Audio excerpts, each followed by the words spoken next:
राधे राधे प्रिय दर्शकों, स्वागत है आप सभी का आपके सुमोट के यूट्यूब चैनल पर। सोमवार व्रत कथा पूजन में जरूर पढ़ें ये कथा, मिलेगा दोगुना फल। एक नगर में एक साहूकार रहता था जो बहुत अमीर था। उसके पास धन की कोई कमी नहीं थी। साहूकार के पास सभी सुख और ऐश्वर्य के साधन थे, किंतु उसको एक ही दुख था कि उसके कोई औलाद नहीं थी। दिन रात वह इसी चिंता में लगा रहता और वह पुत्र पाने के लिए हर सोमवार को भगवान चंद्रदेव वह शिव जी की पूजा करता, वह व्रत रखता था। साहूकार की भोलेनाथ के प्रति ऐसी भक्ति देखकर एक बार माँ पार्वती जी ने शिव जी से कहा, हे नाथ, ये साहूकार आपका अनन्य भक्त है और सदैव ही आपका व्रत और पूजन भक्ति भाव से किया करता है। आप कृपा करके इसी मनोकामना को पूरी कर दें। पार्वती जी के ऐसे वचन सुनकर भोलेनाथ ने माँ गौरी से कहा, हे पार्वती, यह संसार एक कर्म क्षेत्र है। यहाँ जो भी जैसा कार्य करता है उसे वैसा ही फल मिलता है, अर्थात जैसा कार्य मनुष्य करता है वैसा ही परिणाम भोगता है। माता पार्वती आग्रह पूर्वक बोली, हे महादेव, यह आपका अनन्य भक्त है। यदि इसको कोई भी दुख है तो आपको उसे अवश्य दूर करना चाहिए। यदि आप अपने भक्तों की मनोकामनाएं पूरी नहीं करेंगे तो क्यों मनुष्य आपकी भक्ति, सेवा व पूजा करेंगे। पार्वती जी के इस आग्रह को सुनकर शिव जी ने कहा, हे शिवे, इस साहूकार के कोई पुत्र नहीं है, इसी कारण यह दिन रात चिंतित व दुखी रहता है। इसके भाग्य में संतान न होने पर भी मैं इसे पुत्र प्राप्ति के लिए वरदान देता हूँ, किंतु इसका पुत्र केवल 12 वर्ष तक ही जीवित रह सकता है। इसके बाद वह मर जाएगा। इससे अधिक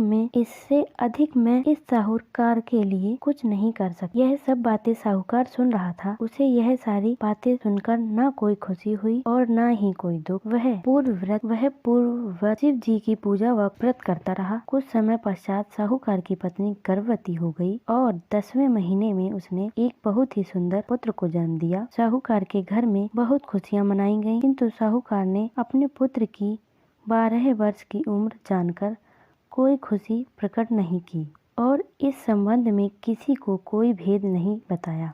वह बालक धीरे धीरे बड़ा होने लगा। जब वह बालक 11 साल का हो गया तो बालक की माता ने साहूकार से उसके विवाह के लिए कहा, किंतु साहूकार ने कहा कि मैं इसे काशी जी पढ़ने भेजूंगा। साहूकार ने अपने साले को बुलाकर कहा कि तुम इस बालक को काशी पढ़ाने ले जाओ और इसे विधिवत शिक्षा ग्रहण कराओ। साहूकार ने उसको बहुत सा धन देकर कहा कि रास्ते में जहाँ कहीं भी ठहरो वहाँ यज्ञ और ब्राह्मणों को भोजन कराते जाना। इस प्रकार वह दोनों मामा भांजे रास्ते में यज्ञ करते, दान देते और ब्राह्मणों को भोजन कराते जा रहे थे। रास्ते में एक शहर पड़ा। उस शहर में राजा की कन्या का विवाह था। एक अन्य राजा का लड़का बारात लेकर आया था, लेकिन वह एक आंख से काना था। लड़के के पिता को इस बात की चिंता थी कि वर को देखकर कन्या के माता पिता विवाह में किसी प्रकार की अड़चन न डालें। इसी कारण जब उन्होंने साहूकार के अति सुंदर बेटे को देखा तो उसके मन में विचार आया कि क्यों न इस लड़के से विवाह का कार्य पूर्ण करा लिया जाए। यह विचार कर उसने लड़के और उसके मामा से कहा कि यदि आप फेरे व कन्यादान का कार्य पूर्ण करा देंगे तो आपकी बड़ी कृपा होगी और हम आपको बहुत सारा धन देंगे। साहूकार के लड़के और उसके मामा ने इस बात को स्वीकार कर लिया। विवाह का काम भली प्रकार से पूरा हो गया। जब वह लड़का जाने लगा तो उसने चुपके से राजकुमारी की चुनरी पर लिख दिया कि तेरा विवाह मेरे साथ हुआ है, लेकिन जिसके साथ तुम्हें भेजा जाएगा वह एक आंख से काना है। मैं काशी जी को जा रहा हूँ।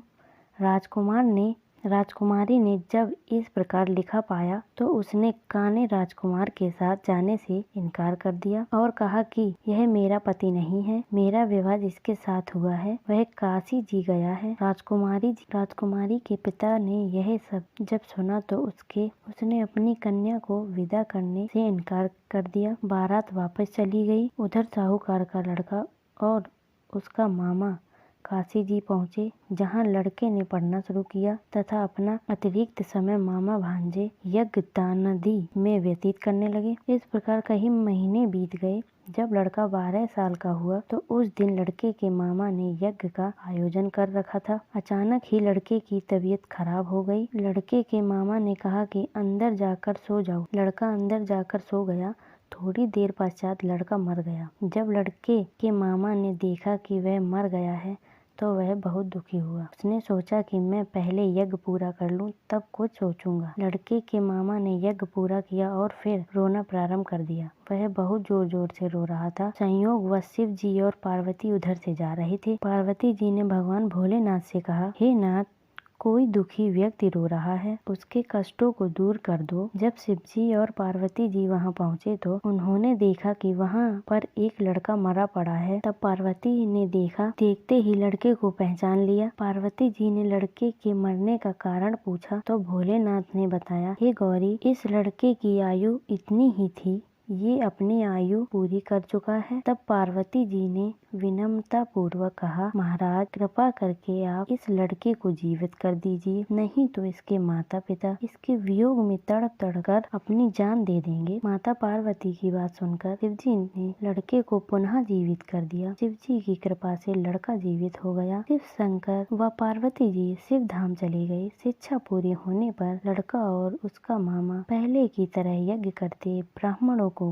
भोजन तथा दक्षिणा देते हुए अपने घर की ओर चल दिए। रास्ते में दोनों उसी शहर में आए जहाँ पर उस लड़के की शादी हुई थी। वहाँ पहुंचकर दोनों ने यज्ञ करना शुरू कर दिया। जब वे दोनों यज्ञ कर रहे थे तो उस लड़के के ससुर यानी वहाँ के राजा ने, जो उधर से घोड़े पर बैठकर अपने सेवकों के साथ जा रहा था, उसने लड़के को पहचान लिया। राजा ने महल में ले जाकर दोनों की खूब सेवा की। कुछ समय राजा के महल में रहने के बाद लड़के ने राजा से जाने की आज्ञा ली। राजा ने अपनी लड़की को लड़के के साथ विदा किया और साथ में बहुत सा धन एवं दास दासियों को भी भेजा। जब वे अपने शहर में आए तो लड़के के मामा ने कहा, पहले मैं तुम्हारे माता पिता को तुम्हारे आने की खबर सुनाता हूँ, यह आराम करो। ऐसा कहकर लड़के का मामा साहूकार को अपने पुत्र के आने की खबर देने घर आकर उसने देखा है और यहाँ आराम करा। ऐसा कहकर लड़के का मामा साहूकार को अपने पुत्र के आने की खबर देने चला गया। घर आकर उसने देखा कि उसके बहन और बहनोई छत पर बैठे हुए हैं और उन्होंने यह प्रण कर रखा है कि यदि उनका बेटा जीवित लौट आया तो वह छत से नीचे उतर आएंगे, नहीं तो छत से कूदकर अपने प्राण त्याग देंगे। लड़के के मामा ने जब यह समाचार उन्हें सुनाया कि उनका लड़का जीवित लौट आया तो उन्हें विश्वास नहीं हुआ। तब लड़के के मामा ने शपथ खाकर कहा कि आकर पुत्र अपनी स्त्री और बहू से दास दासियों सहित घर आया है। तब साहूकार और उसकी पत्नी छत से नीचे उतर आए तथा प्रसन्नता के साथ अपने बेटे और बहू का स्वागत किया। सभी प्रसन्नता के साथ रहने लगे। इस प्रकार भक्ति भाव से जो भी प्राणी सोमवार के व्रत का पालन करता है और प्रेम पूर्वक इस कथा को सुनता है या पढ़ता है तो उसके सभी कष्ट दूर, धन और होते हैं, सारी मनोकामनाएं पूर्ण होती हैं। इस लोक में सभी सुख सुविधाओं को भोगकर अंत में उसे शिवलोक की प्राप्ति होती है। इस प्रकार सोमवार के व्रत को 16 सोमवार तक करें, फिर उद्यापन करें। इस व्रत के प्रभाव से मानवों को सभी प्रकार के सुखों की प्राप्ति होती है। विशेष महत्व इस व्रत के बारे में कहा गया है कि ग्रहण में जब ध्यान, हवन, उपासना,